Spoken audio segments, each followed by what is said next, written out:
लेकिन आपने देखा कि जंग का कैसे पांसा पलटा, तो उसी जनरल बाजवा की जगह बैठने वाला सैयद फील्ड मार्शल सैयद आसम मुनीर, जिसने कहा था कि तुम हिंदुस्तान कौन होते हो पाकिस्तान को तबाह करने वाले, ये क़यामत तक कायम होने के लिए है।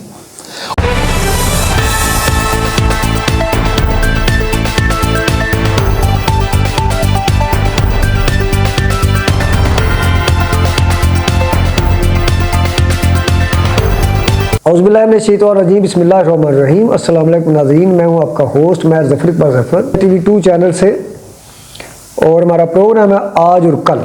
इससे पहले आपने एक प्रोग्राम देखा और खुशी है कि अवाम ने देखा भी और राय भी दी, और आज और कल प्रोग्राम में हमारे जो भाई हैं, बड़े भाई प्रोफेसर रियाज़ अहमद साहब, जिनका तारुफ पहले हम करवा चुके हैं, साबका सदर हैं शोबा सियासत के ज़मींदारा कॉलेज के, और हिस्ट्री और लॉ भी इनका सब्जेक्ट है, और सबका DEO कॉलेजेस हैं। और साथ बैठे हैं जनाब सैयद इम्तियाज़ हैदर साहब, जो सदर शोबा तारीख़ ज़मींदारा कॉलेज रहे हैं और डिप्टी DEO कॉलेजेस गुजरात रहे हैं। तो मेरा शाह साहब अस्सलाम वालेकुम, आपसे सवाल है ये आज कि रिसेंटली 2 वाक़यात हुए हैं। आप एज ए आर्मी पर्सन या एज ए पाकिस्तानी शहरी, एज ए एनालिस्ट, इस पे अपनी राय या जवाब दें कि 9 मई को जो वाक़या हुआ, एज ए पाकिस्तानी शहरी मेरी ज़ाती राय ये है कि पाकिस्तान के ख़िलाफ़ बहुत बड़ी साजिश थी जो अल्लाह के फजल करम से नाकाम हुई।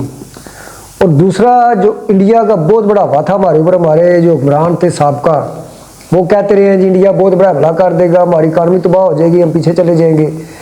तो इंडिया के साथ जो हमारी जंग हुई, इसमें कोई बातें साबित हुई। तो इस वक्त हमारी आर्मी, पाकिस्तान जो आलमी सुपर ताकतों की दौड़ है उसमें कहाँ पे खड़ा है, पाकिस्तानी जंग कैसे जीती, इसमें आर्मी का क्या रोल था। बिस्मिल्लाहिर्रहमानिर्रहीम। थैंक यू ज़फ़र साहब, आपके प्रोग्राम में बनाने दावत देने का शुक्रिया। आपने जो सवालात उठाए हैं, पाकिस्तान में जो रिसेंटली वाक़या रूनमा हुए हैं, उनमें 9 मई का वाक़या और हमारे जो मई की हिंदुस्तान के साथ 4 रोज़ा जो जंग है उस सिलसिले में मैं समझता हूँ कि जिस तरह पाकिस्तान आर्मी की अगर तारीख़ देखें तो हमारा पहले दिन से ही कश्मीर में जंग लग गई।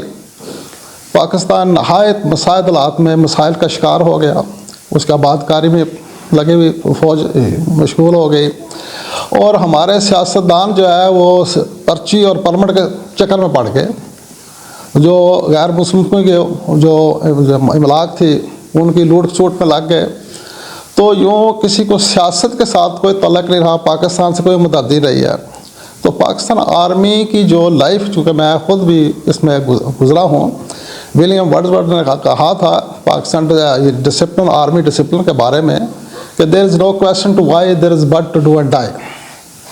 बस हुक्म की तामील करो और ख़त्म हो जाओ, क्यों का अल्फाज सवाल ही पैदा नहीं होता। तो ऐसे एक सख्त तरीन यानी नज़्म व ज़ब्त में एक फ़ौजी जवान अफसर जो है तरबियत हासिल करके अपनी ज़िंदगी को अपनी हथेली पर रख कर, ज़िंदगी की सारी मता जो इसकी है हाथ में रख कर, जो अपनी जान को वो दुश्मन के साथ मुर्द आज़मा होता है। तो 9 मई का वाक़या हमारी तारीख़ का एक शर्मनाक वाक़या, काबिल अफसोस है। जितना अफसोस ये काम है, वो फ़ौज जो मुहाफ़िज़ पाकिस्तान है, जिसकी कुर्बानियाँ जो तारीख़ में भरी पड़ी हैं, जवान से लेकर जनरल तक, हमारे यानी नौजवानों ने, खूबसूरत चेहरों ने, माओं के प्यारों ने अपनी जानें कुर्बान की हैं। सलाम है उन माओं को जिन्होंने अपने इन सपूतों प्यारों को जो है ना वो शहादत के रुतबे की तरफ भेजा, और इस मुल्क को अपने खून देकर उनने बचाया। और उन पर ये हमला करना, उन्हें इमलाक पर करना, मैं समझता हूँ कि ये इंतहाई काबिल अफसोस और इसकी मैं मज़म्मत करता हूँ जितनी की जाए कम है, और ऐसे लोगों को कैफ़र किरदार तक पहुँचाना चाहिए। तो जहाँ तक तल्लक था पाकिस्तान और इंडिया का, तो दुनिया में एक हवा बना हुआ था कि हिंदुस्तान एक बहुत बड़ी ताकत है, वाकई बहुत रकबा है, पाकिस्तान से 4 गुना रकबा ज़्यादा है, 6 गुना आबादी ज़्यादा है, वसाइल ज़्यादा है, इकॉनमी बड़ी बेहतर है, वहाँ पर जो पॉलिटिकल स्टेबिलिटी भी है, सब कुछ है। तो पाकिस्तान के अंदर 1971 के बाद एक खौफ तारी था कि हिंदुस्तान में खा जाएगा। हालांकि बड़ी अच्छी हमारी जो पॉलिसी थी हमारी पाकिस्तान आर्मी की, जो स्टेबिलिटी इसमें थी, लेकिन जनरल बाजवा के दौर तक यही हमें यानी खौफ तारी था कि हिंदुस्तान हमला कर देगा, अभिनंदन को जल्दी छोड़ दें। खौफ तारी था या खौफ तारी किया गया था? खौफ तारी किया गया था, क्योंकि जंग लड़ी जाती है सरदारों के साथ, जर्नलों के साथ। तो जब जनरल ये कहे कि हमारे टैंकों में डीजल के लिए डीजल नहीं है डालने के लिए, तो वो फौज क्या जंग लड़ेगी। लेकिन आपने देखा कि जंग का कैसे पांसा पलटा, तो उसी जनरल बाजवा की जगह बैठने वाला सैयद फील्ड मार्शल सैयद आसम मुनीर, जिसने कहा था कि तुम हिंदुस्तान कौन होते हो पाकिस्तान को तबाह करने वाले, क़यामत तक कायम होने के लिए है।